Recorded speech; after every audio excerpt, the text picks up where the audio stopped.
е шега. Колко много грижи имам аз сега. По часовник ставам, времето следя. Мирно на чина си трябва да седя. Пиша букви и чета на глас. Разказвам ясно и внимавам в час. Много грижи имам аз сега. Да си първокласник, то не е шега.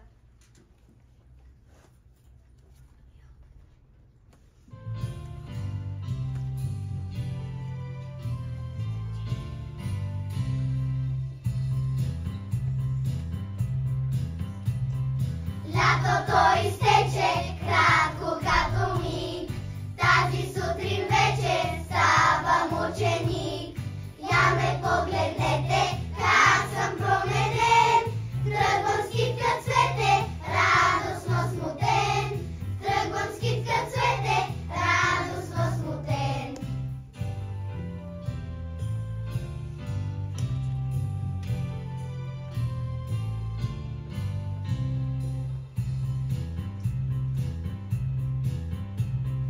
Както се полага, родих зла беда, баба вън на прага, лисна ми вода.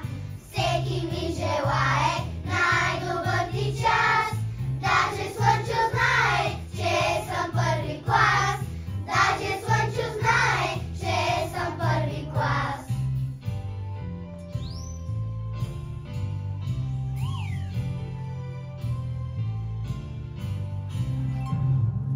Бе тиха есен, капеха листата, звънчето пееше с приятен глас.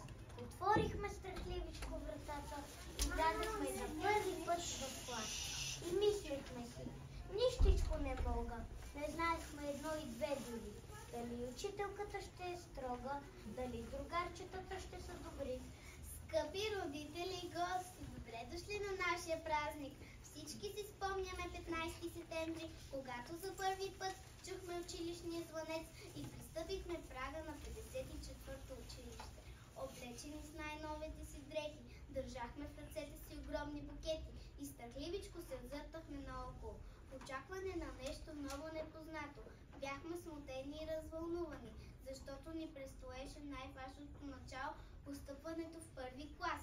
И ето ни днес отново заедно, след 6 месеца от упорит труд, ние сме горди и щастливи и първо с вас ще споделим голямата радост, че вече сме грамотни. Изучихме всички букви и можем да четем и пишем. Всички букви зная, мога да чета. Те